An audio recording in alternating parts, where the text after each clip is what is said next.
Hey everybody, welcome back around to the Blog and Grill. I am your host, Doug, here with your video blog for March 1st, 2015. I have a great blog planned for you on this Sunday as we will go to Yankees Spring Training in just a little bit. We'll also check out your New York sports schedule for tomorrow night. We're going to talk NFL free agency as two big moves.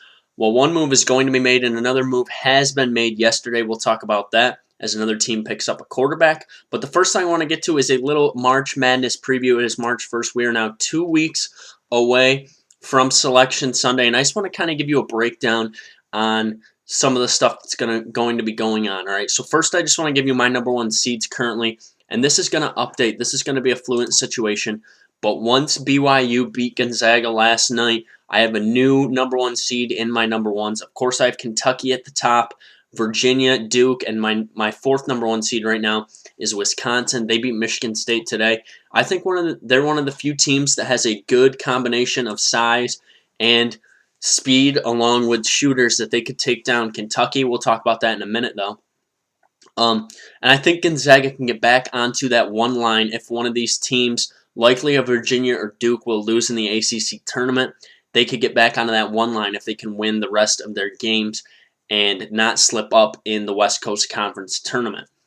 If I had to pick a dark horse right now, I think it would have to be the Boise State Broncos right now, sitting just outside the top 25 in the Mountain West Conference. They had a big win against San Diego State last night, and they have two guys in Marks and Dermick that can make a shot and can score the ball. Marks is averaging 20 points a game, Dermick averaging 15 points per game, and Marks shoots 47% from three. I like this Boise State team a lot. I think they have a lot of poise, a lot of seniors. They're one of those teams, kind of like we saw a Davidson team make a run.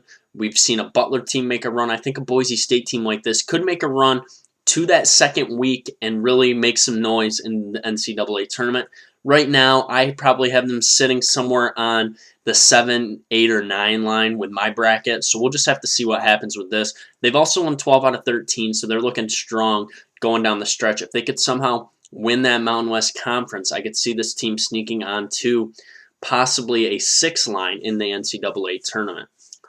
And the final question I think we have to look at, and this is going to be a quick nobody from me, is who will give Kentucky a run in the regular season. Nobody's giving Kentucky a run, okay? Kentucky struggled offensively early on in the year, just trying to get the rotation down with the new guys, Tyler Ulis, Devin Booker, but now they have that rotation down, and the more important thing, I think, is that they're scoring the ball more effectively, and they're starting to look like a team that can win a national championship. So Kentucky is going to be a very tough team to beat once we get to the NCAA tournament.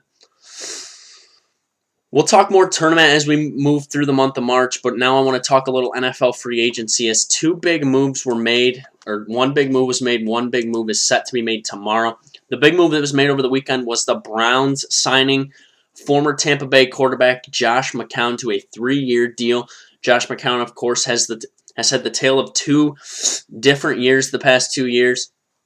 In 2013, he had 13 touchdowns and 1 pick when he came in for the injured Jay Cutler with an 85 quarterback rating. And then in 2014, 11 touchdowns, 14 picks, and a 1-10 record. He finished with a QBR of 35.7. I don't know how I feel about this move. I think it was a move the Browns had to make because I don't think they have an answer at quarterback right now. I don't think Johnny Manziel's your guy at this point, and I don't think Brian Hoyer, after being replaced after Manziel replaced him, is really your option either. I think it's smart to bring in Josh McCown, have an open quarterback competition with the 3 guys, but definitely put McCown in as the leader to be the quarterback to start opening week for this team. The other move set to be made is Dez Bryant is set to be franchise tagged, and this is surprising to some people, but I'm going to tell you why it is happening. So basically the money breakdown on this is in 2015 with the franchise tag, he will make $13 million.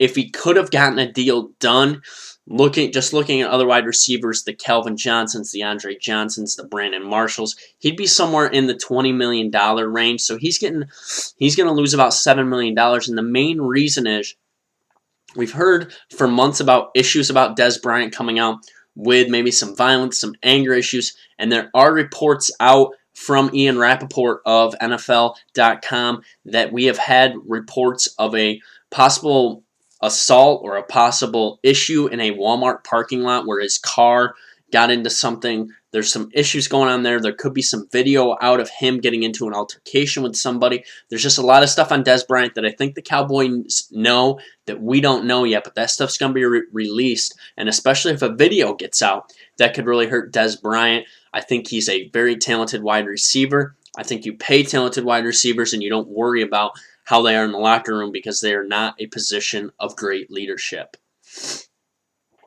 All right, time for your New York sports update, and let's head to Yankees Spring Training. Some big news out of Yankee camp today. The Yankees have named Adam Warren and Nathan Eovaldi the first two starters for their spring training games, which begin on Thursday as they will be taking on the Phillies. Injured pitcher last year, Michael Pineda, today. He threw 20 pitches. Larry Rothschild said everything was good with him. And Andrew Miller, their pickup, they picked up in the offseason through live batting practice today. If you're wondering about A-Rod and Masahiro Tanaka, no word is on anything on A-Rod about his playing time or how he's looked. And there's no word on when Masahiro Tanaka will throw again. But we'll keep you up to date. We'll be going to Yankees Spring Training every day.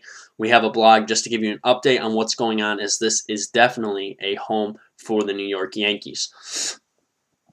All right, your New York schedule tomorrow night. Nets are at home against the Warriors. That game tips right around 7:30.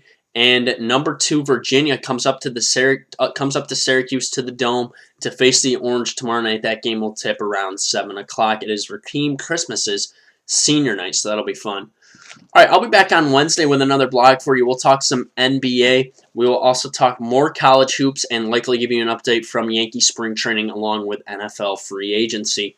You can check me out on sportsmindednews.com. You can also follow me on Twitter at YankeeBaller415. You can comment questions, subscribe to my page. Thanks for tuning in to the Blog and Grill. I'll be back on Wednesday. Have a good start to your week.